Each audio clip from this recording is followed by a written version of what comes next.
Good afternoon, everyone. It's Captain Chandler with your police department, and I'm here with our city manager, Kenny Martin, for a Live with Kenny weekly update.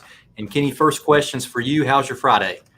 Absolutely beautiful, my friend. Other than a little bit of rain out there, I was hoping we'd have a sunny day. It was sunny most of the day, but good. How about yourself, Captain? Hey, it's all good. I came in the office when it was sunny, so I still think it's sunny. But you said Yeah, it's raining. I trust you that it's now raining. I think it was hit and miss, and it may have stopped since then. But hey, you know what? It beats the cold. Hey, I agree with you. I definitely prefer warm weather over from the cold. But thank you all for joining. I see a couple of y'all in here. Sarah saying happy Friday, and Ellie out of the Hickory Hills neighborhood. Ellie, always concerned about safe drivers, and we appreciate that, Ellie. But she says good afternoon.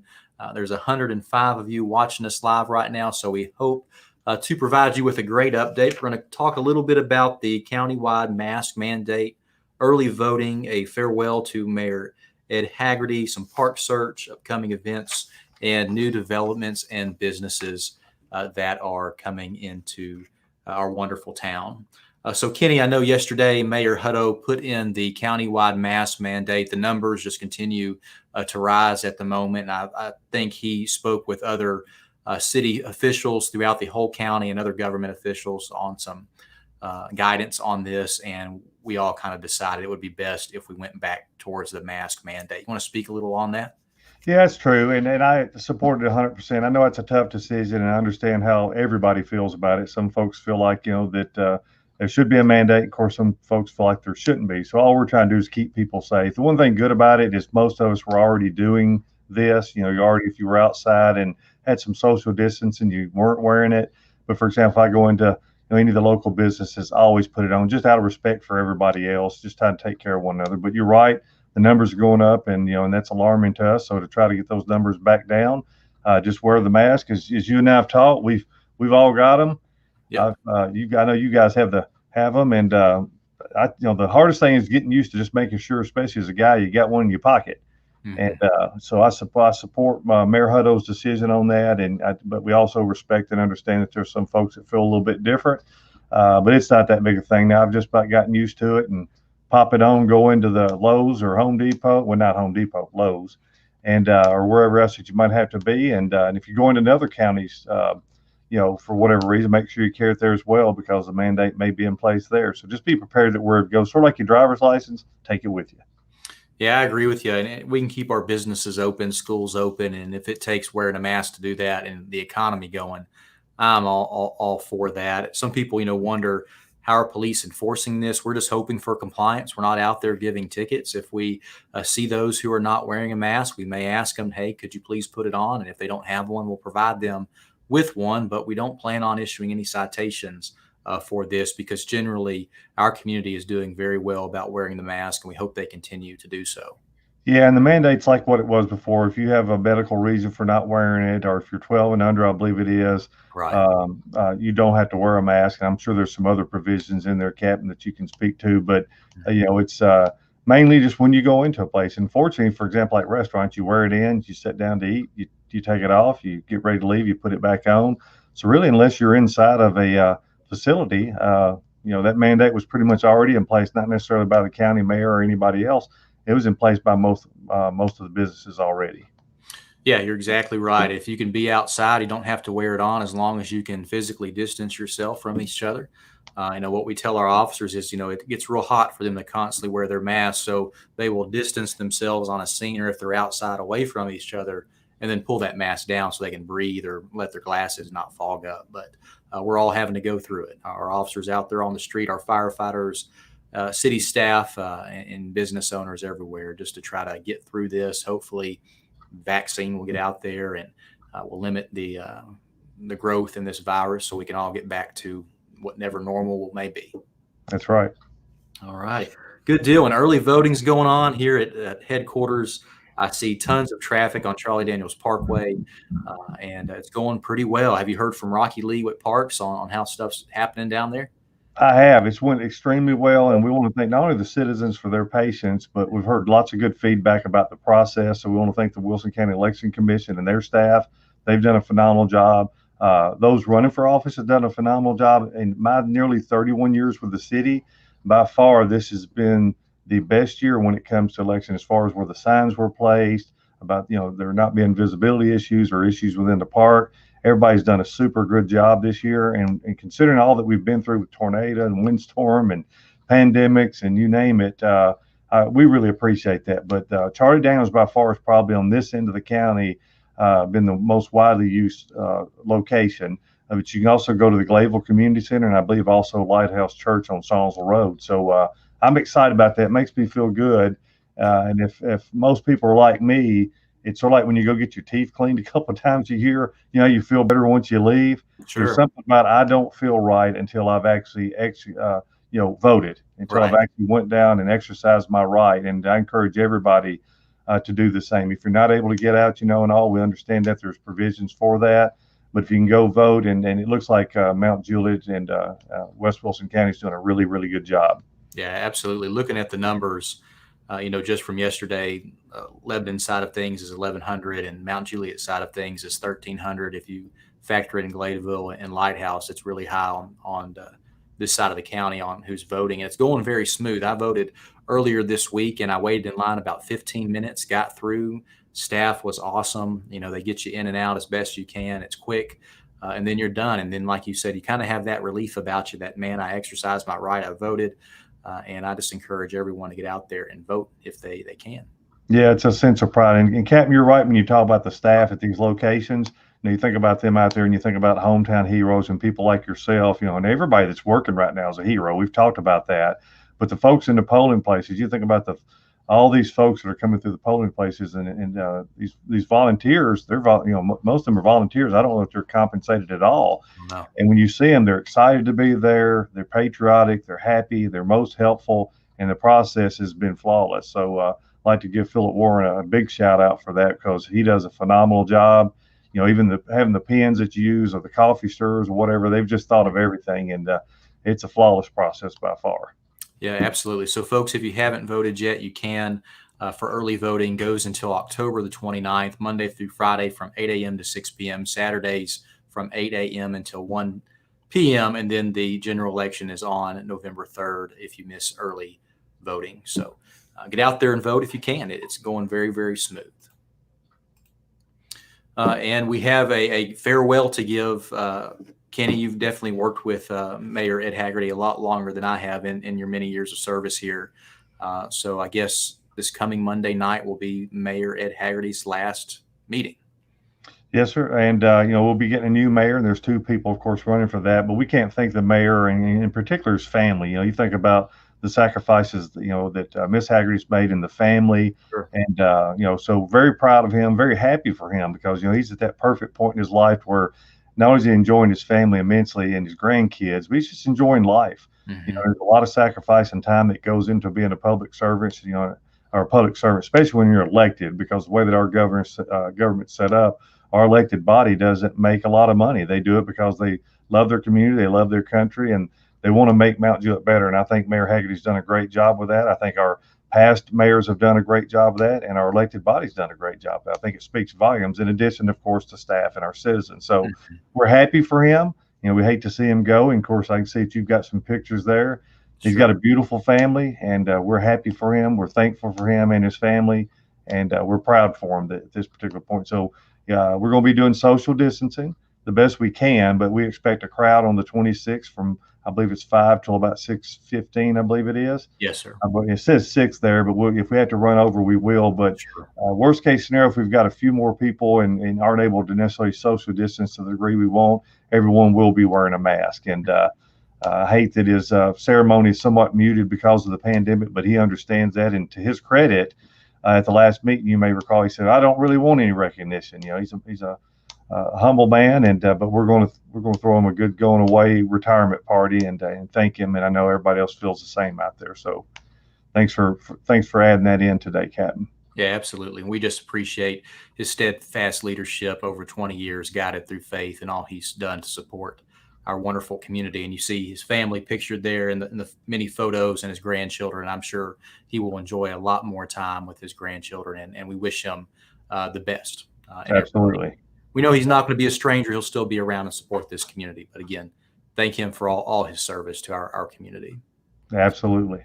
So with that too, ongoing park search, how is that going about for us? It's going well. All the pieces of property that we're looking at for the most part are still included, but those are bigger ticket item pieces of property, everything from 50 to 60 and beyond. So what we've decided to do is just be patient as staff has decided, of course, our elected body. We're not, it's funny. We're enthusiastic, say it, enthusiastic, say it for me, Captain.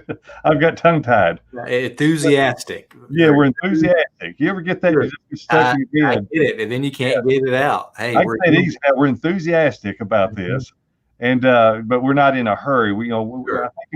think it was Coach Wooten that said rush but don't hurry or something like that. Hmm. So we're going to take our time. But what I'm really excited about though is one of our local churches. We had been working with them, and this coming Monday we hope to get everything finalized. Grace Church on Mount Juliet Road. If you've passed it up there, just past the library on the hill, and you look down into the valley, you see that beautiful property that surrounds it. Well, Right. it's a bigger piece of property than it looks. It's about 22 acres there. And that don't sound like a very big property, but if you think about that, that's almost as big as Charlie Daniels. Hmm. And so we've partnered with them, and we cannot thank the pastor and the congregation there enough, but we should have a lease on the table for $1 a year. Wow. And that's right. I said $1 a year to basically rent that property for 30 years. That's a long time. In 30 years, I hate to know what I look like. I hope I'm still here as far as on this great earth, but Right. Right. 30 years. So the neat thing about it is if we can go ahead and set money aside, the property itself won't eat up our cost. It'll be the park, the features that you put in there. And we're looking at multi-purpose field or two, swings, pavilions, of course, walking trail, things of that nature. So it's not your typical park like you would see with baseball and things of that nature, but it's going to be another park right in the heart of Mount Juliet. So if the commission approves that lease on Monday night, our hope is that we can set aside some funding, probably about $500,000 to start that park and the park on Tate Lane, which is about 9 acres. Now that park will be more on Tate Lane will be more of multi-purpose fields. That way we have something for our kids to not only play football, things of that nature, but soccer, which is I think the most popular sport right now for kids. So I'm excited about that because that's a big step. And what it does too, it allows us to still keep the majority of the money set aside in our parks budget to continue to look for that perfect piece of land and hopefully still have some money set aside to build the infrastructure. And I'm really just proud of the city. You get looking around now, and Captain, you've been here long enough to remember, and a lot of other folks. It Sure. wasn't too many years ago you didn't have the sidewalks and the greenways and things of that nature. And because honestly, back then we didn't really think that it would get to this point. Everybody back then was more apt about using their automobile just to go a short drive down the road. Now Hmm. you've got folks that are looking for opportunities to walk. And Right. with the pandemic, even more so, another opportunity to get outside. And and we're doing a much better job too about connecting things to where that access is not only safer but easier. Hmm. So I'm excited about that. So for folks out there listening, you're going to be getting some additional parkland. I feel confident about that through the elected body, through staff, and through our citizens. So that's two that I feel the second piece will hopefully get approved on Monday night. And if it does, I hope you see construction starting on both of those shortly thereafter. Hey, that's awesome. I think I heard, is there a bark park connected to that too? At It Great. is. If everybody's familiar with Camp Bow Wow on Mount Juliet Road, this property actually wraps behind it. And when Okay. Camp Bow Wow bought that property, they have an acre and a half behind it. Well, the neat thing about it, it still connects to the church property. So if you're going on Timber Trail, what's exciting, that's a flatter part within the subdivision, or it's right across the street from Timber Trail Oak Hall, if you've been in there. That's Hmm. where the flatter section will be. The Bark Park would be right behind Camp Bow Wow. So it puts that distance between it in the neighborhood. And one of our concerns was whether there might be a lot of barking and things of that nature. One thing good about it's a dog park. When we started calling it Bark Park, I was afraid that it sounds cute, but it's more in the name. Typically, when you go to a little doggy park, there isn't a lot of barking. Right. You're correct. The folks are there with their owners and and their families, and so if they're barking, it's out of joy and just once a little bark here or there. It's not just Right. rapid. So we had to work that out with the church because they were concerned about that. So well, we don't know. And when we explained to them how the bark park really works, they felt better about it and they could see the excitement in it. And one thing good about it, those folks that are now walking maybe on the street or doesn't have as big a yard in that subdivision, Mhm. they'll be able to go up to the bark park and there'll be shade and things of that nature. So you'll have that aspect along with the others. So we're really excited about that. Yeah, that's awesome. That's awesome. It's a great location right there behind Camp Bow Wow, and you have a bark park, and I'm sure trails to walk. your dogs and multiple fields out there for other people to use. That's a great thing. We appreciate Grace Church for letting us know about that and just leasing us that land for that cheap amount of $1. So good stuff. Good stuff. All right, upcoming events. We always get the question about Halloween and how's Halloween looking with COVID-19. And really, as a city, we don't manage or schedule Halloween. It just happens, and we give recommendations. And we're not saying to cancel it because we really can't cancel it, but we are advocating for the safe social distancing and following CDC guidelines by disinfecting your hands often, wearing a mask, trying to be creative in how you hand out candy, maybe do it in your front yard or your driveway. And of course, the hours of 5 p.m. to 9 p.m. That just helps us as a police department really schedule extra officers that are out there during the patrol. So if we can keep the community organized in that time frame, it just works better for everyone. So we still plan to see some little ghosts and witches and superheroes out there running around, but we just want them to follow the CDC guidelines so we can limit the spread of this virus that's out there. Anything to add, Kenny? No, I agree. And, we trust the parents. And the exciting thing is these kids, our children have been through so much, everything from adolescents to the little kids to teenagers to even us. But in particular, our kids have been through so much. I haven't dealt with anything like this in my lifetime. So I can't imagine being a kid and all of a sudden you're not able to go to school like you used to and go to a lot of the functions like you used to, and you don't have movies and don't have that bond you have with a lot of your buddies and stuff. So this gives them one time a year to maybe for an hour or two for them to get out. And you already have, most of them are going to have some type of mask on anyway that somewhat restricts your breathing. So if you have your regular CDC mask on, they can get out and just have some fun and be safe. And the police department always does a phenomenal job with keeping people safe. So gives those adults an opportunity too to dress up a little bit and have some fun. And we feel like our citizens deserve it, but you don't have to participate. And if you do, we just encourage you to do it safely. So I'm excited. I've got a third grandbaby on the way in January, and we like dressing them up and doing stuff. And they're still pretty little, and that's a lot of things you can't get back. So I'm excited about it, and I appreciate you guys doing what you do to keep it safe. Yeah, absolutely. It'll be a great night. We just got to be safe about it. Also coming up is our Christmas parade, the Hometown Heroes theme. Again, there's a lot of heroes out here with all we've been through in this community, from tornado to derecho, which was the windstorm, and now COVID. And that is Saturday, December 12th at 11 a.m. If you want to enter a float, if you want to participate, just go to our parks website, and it has all the information for that. So we're looking forward to that too on December the 12th. Yeah, and Captain, thank you, and thank everyone else too for everything they do. It's not just during pandemics and tornadoes and windstorm and natural disasters that you have heroes. You have heroes every day, and they're everywhere to be found. And a lot of folks have just been out here servicing the rest of us through grocery stores and delivery drivers and waitresses and waiters, that are out there just trying to do the right thing and work to make a living. Thank you all. Anybody out there working, the moms and dads and the things you have to do, thank you. Yeah, absolutely. Thank you to everyone. Tonight we have a chili cook-off out in Lebanon. Lebanon First United Methodist Church is sponsoring a chili cook-off for Compassionate Hands, which is a local organization, a nonprofit in Wilson County that helps out in many, many ways. They were very helpful during the tornado that occurred. And it says chili contestants is $30, and I guess whoever can show up. I know I get to go out there and be a judge. So after this, I will be leaving to head up to Lebanon to be a judge in that. I think Richard Frankich is joining me as well, and I appreciate Compassionate Hands and Lebanon First United Methodist Church for inviting me out there to participate. I do like chili, and I have a special set chili that I like. Kenny, is there a chili you like? There is. I like all chili, but I really like white bean chicken chili. Okay. There's really chicken in it, and I didn't have it a lot. I don't know that I ever had it growing up. But one of the ladies here at work, I think it was Miss Sheila, and we used to have a little chili thing here at work as well, where everybody would bring it in and have a little gift card, and and everybody would judge it. And you've participated in that, and it was the first time I'd ever had white bean chicken chili, and now I'm spoiled. And Houston, for example, Houston's Meat and Produce has some of the best white bean chicken chili. So that's my favorite. I got you. Mine's more red. Yeah, mine. I like the red with the beef and black bean. not very gravy-like consistency, a lot thinner, more of a soupy-like, Yeah, and spicy. And if I get that chili, they'll probably get a number one. So we'll see what I find this exactly. You've already made, so in other words, if you see the white bean chicken chili, it's automatically I'm there. gonna pass up on it as long as the other You're chili getting a bad vote, huh? meets my standards there. That's it. That's it.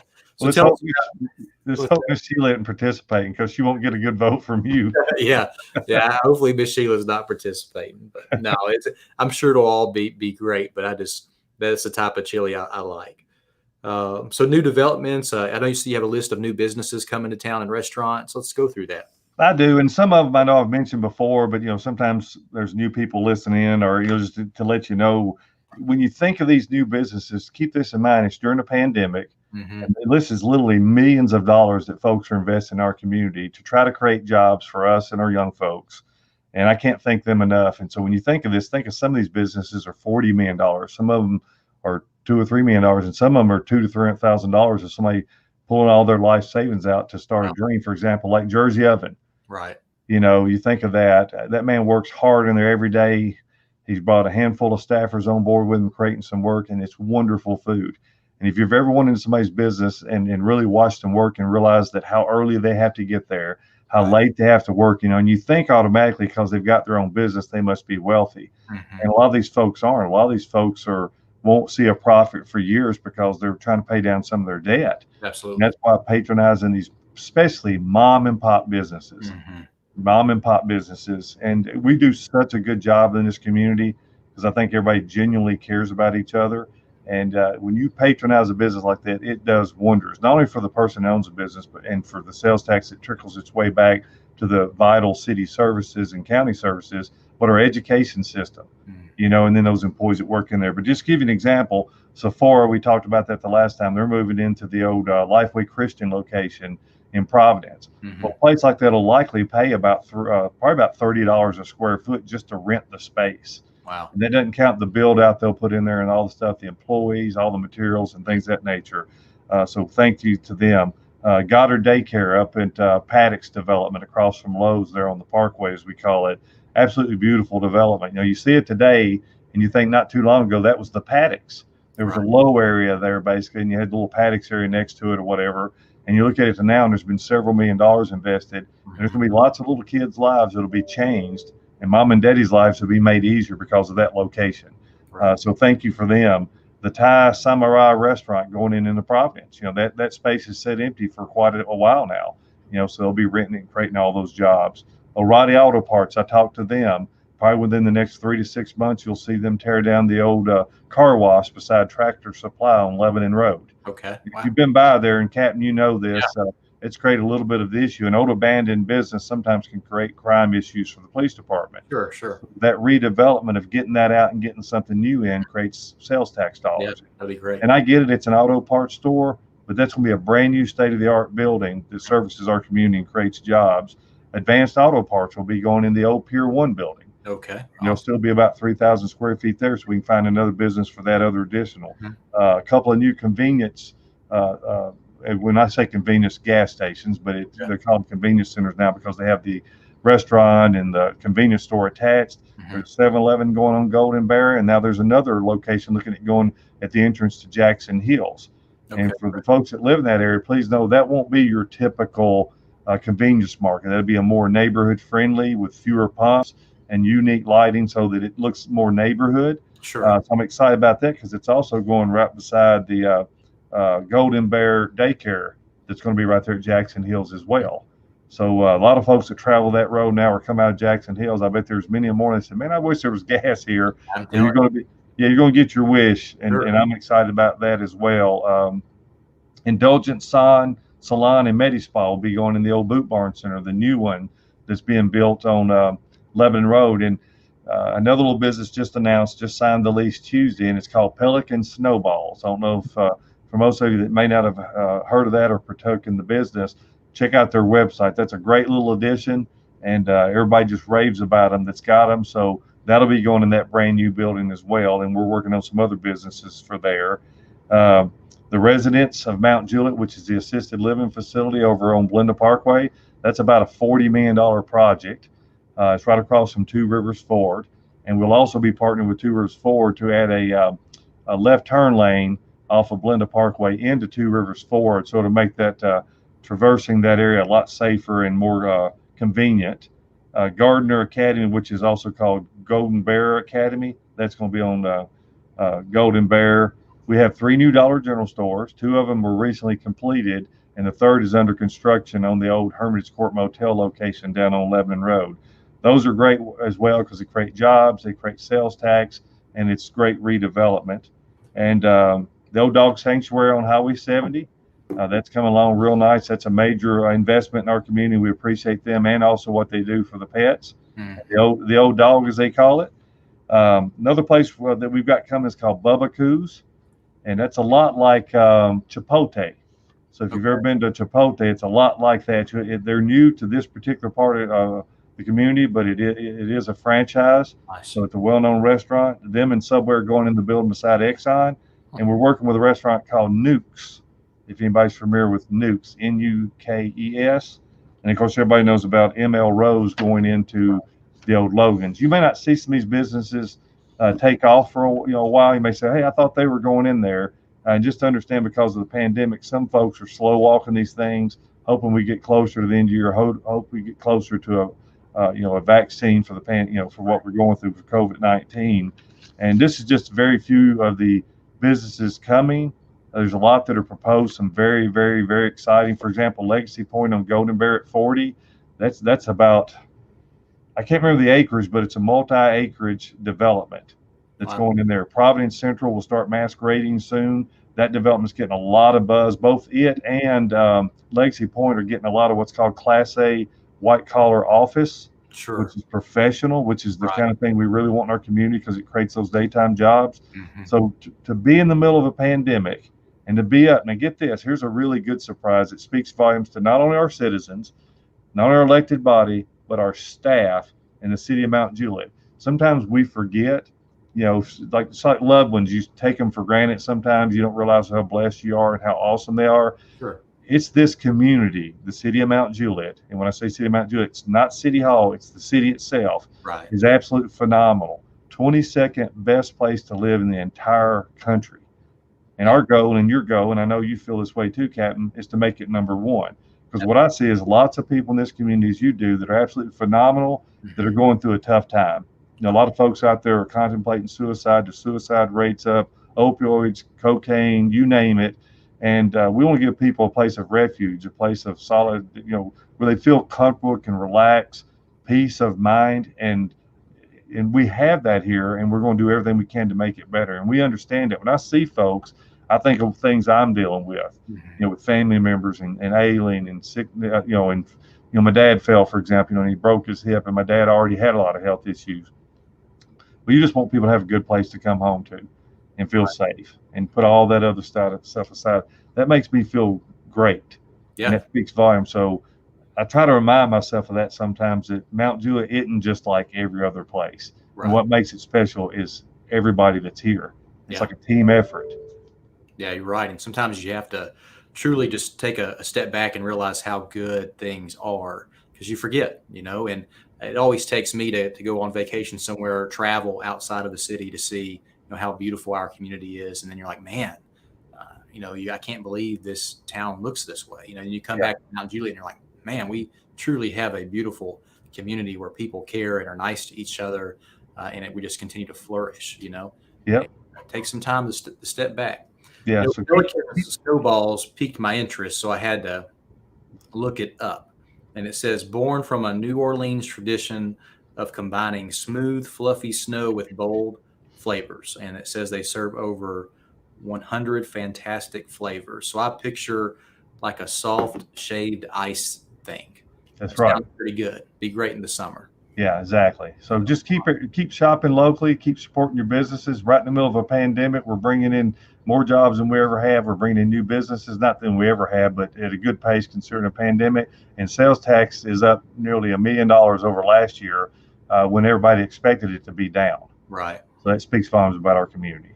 Yeah, that's great. So let's go ahead and open it up for questions, folks. This is an interactive update, and City Manager Kenny Martin and myself are here to answer any questions you have. And I saw a few on here. I'm going to scroll up to get to those. There's a question here from Joe about your voter ID card and can you go anywhere? And Joe, with early voting, you can go to any voting precinct within the county that you live in. So yes, you can go anywhere within the county. And basically, you just need your driver's license. You don't have to have your voter ID, but you can bring that as well. And I see a couple of folks have helped him with that question. Thank you. All the Parks and Recreation Department chimed in. They said after talking with the Wilson County Election Commission, they will be extending their hours next week from 8 a.m. until 7 p.m. And the That's last, all. that's great that they're doing that. Yeah. The last day to early vote will be October the 29th. So now you can vote early, 8 a.m. to 7 p.m. So we appreciate them. And scrolling to John, just mentioning here, glad to see the funding for the new police department headquarters that was approved last meeting. And John, we certainly appreciate that. As you can imagine, with the growth that we have in our community, you have churches expanding, you have schools expanding. There's a lot of expansion, and our police department's expanding. We plan to add quite a bit additional officers over the coming years because our population, I got word today from Rob Ely, is going to be around 50,000 in 2027 is the projection.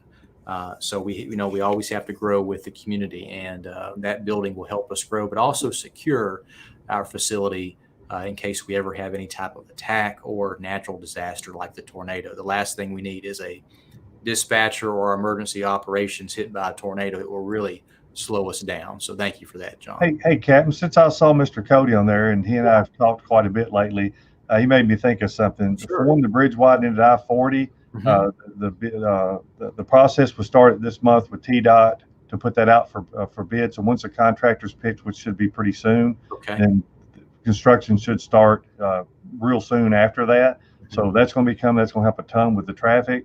Of course, when Mr. Cody mentioned the part about the police department, which we greatly appreciate the commission stepping up and helping us with that, but also to be building a new fire station on Highway 70 by the Green Hill High School, 9 additional firefighters coming on, and also a new mini pupper fire truck. Great. So very excited about those things, and that makes me think of the schools. I was up at the site yesterday at the West Wilson Middle School, and I think that'll be the first school that they'll start with. And and our apologies. I'm speaking on behalf of the county as well. It's been an insurance issue more than anything. So I want to thank our city staff for helping the school system the way that they have to try to expedite this process. So they should be hearing something real soon. We were hoping that the demo would start on the middle school this week. And unfortunately, it doesn't look like that's going to happen. But Dr. Wright had spoke earlier this week in a county commission meeting, and that gave me the hope that it should be really, really soon. But there was some question out there as to whether or not it was something that maybe the city was doing to hold up the school system. And I think I mentioned this at our last update. Absolutely not. We're going to do everything we can to help the school system. We love the school system. That is a great team. We have a great relationship with them. So the minute they get the green light, we're going to do everything we can. And fortunately, because of where they're at, again, I feel like we may be able to let them work even after hours, which is rare. We normally don't do that, so they can get caught up so we get these kids their school built back. And that'll be the same thing with Stoner Creek. And I think we're right there. And, the saddest thing about it is because, like I said, Tyler, you went to school there. My wife taught in that particular school. She taught 40 years total, but in that school, she taught, I want to say, about 20 years. Sure. And that school was built in 1976, the bicentennial year. So I hate to see it go because there's a lot of people's lives that were changed and a lot of wonderful school administrators and educators did a lot of good work. Captain, you're a product of that school, so it sort of saddens me that's what's happened to it. But let's look at it like a phoenix rising when that new school is built. So, my hope is that, there's a part of me that wishes we could take every brick and give it to somebody that school meant something to, because once it's gone, it's gone. But the memories won't be gone. But that should be starting real soon. Great. That's good news. Question here from Larry about the development near West Division and Tate Lane. That's on the Brookstone side. I believe that's about 7 residential homes that are going in right there. I think they're in the $800,000 to $1 million range, if I'm correct, or am I a little high on that? Well, you're right in that. It's right in that ballpark. It's probably somewhere between $500,000 and $800,000. Okay. They're absolutely beautiful. And Mhm. Larry, what's so neat about that is it's just outside of the floodway, and it have a beautiful entry, of course, and a lot of that greenery is going to grow back in. What you see is on the backside where they did the clearing, but it's going to be some absolutely beautiful homes and be a great addition to that area. And of course, the greenway is just getting better by the day, and I'm so glad Larry said something, because when Larry mentioned that about the homes, it made me think we're going to be having a Christmas tree lighting ceremony this year, which is the first one we've had in many years. Mhm. The reason is because the old tree that we had was cut down during the road widening of Mount Jet Road years ago, and we didn't have a tree that was vital. So we've been doing a smaller tree lighting. Mhm. Literally, when I say smaller, maybe 8 to 10 feet. Well, Shiloh Baptist Church had a great idea, and they said we want to do a tree lighting ceremony, and we were going to do it in the new planter down at Eagle Park, but that spot wouldn't work because the power hasn't been run there yet. So what we've decided to do is we're going to have Needham's Nursery is going to donate and partner with Shiloh Baptist Church to bring out an 18-foot Christmas tree. They're going to install it. They're going to have singing. They're going to do the lights and all that. So that ceremony will be on December the 5th. And I want to say they're starting at 4 o'clock, because by December, time would have fallen back. And so it'll be getting dark earlier. And so we'll have a lighting ceremony there this year. So I'm really excited about that Christmas spirit and people coming out and singing and things of that nature. And now that that corner is more complete and the train station is just about finished and having the clock tower there and vending station at the back, the setting is appropriate for that. And everybody can see it right there from Mount Jet Road and enjoy it and hopefully get a little bit more in the Christmas spirit. And speaking of Christmas spirit, as you can tell, the Christmas store is coming along real well. It won't be ready for Christmas. And the reason for that is the pandemic. They decided they didn't want to open up during the pandemic because, that first 6 months of operation is so vitally important, Mhm. and you want that perfect time to open, and this just Right. wouldn't get this year. So I know some folks are disappointed, but that building is looking beautiful. Awesome. Yeah, it is. And question here about another beautiful building that's being built on Woodland or Woodridge Place, across from Mount Jet Middle School and Elsie Patton, and that is the Coptic Orthodox Church that's being built right there. It's supposed to be a beautiful building, from what Yeah, I've. we've joked about, if anybody, for folks who've been here a long time, there's always been a few churches down through there. This is going to make, see, the fourth or fifth church on that particular street. So we joked about that little short section, naming it Church Street. Because we don't really have a church street in Sure. Mountain, but that street will be staying the same. But from what I understand, the building is going to be absolutely beautiful. Great. That's what I hear too. All right, Kenny, I'll let you close it out. I just want to thank everybody. We know what you're dealing with out there. Enjoy this beautiful weekend. I think it's supposed to get a little bit cooler at some point this weekend, maybe 59 degrees. But it's football season, it's family season. I know we'll be pushed inside now that it's starting to get colder. So continue to practice good hand washing. Keep your hands off your faces. That's hard to do for a lot of us. I scratched my eye earlier. Wear your mask. Love on those people you love the most, and look out for the older folks. If you can't go and check on them like you used to, and I used to do a lot of that myself, Captain, I know you do that. A lot of our folks that are shut in or alien at home, I miss that. But at least write them a letter, give them a call, and if you can visit them and there's a safe way to do it, do that. But we're at a precious time of the year. Country's going through a lot, our community's been through a lot, and just continue to take the high road, and let's all continue to do the right thing. Yeah, all very, very good comments, Kenny. And thank you all for joining this. If you like the broadcast, please like it or share it. And just know that we are here for you. And if there's anything that you need, just give us a call and we will do whatever we can to help you out. So to everyone watching, please have a safe weekend and we will see you soon. Take care.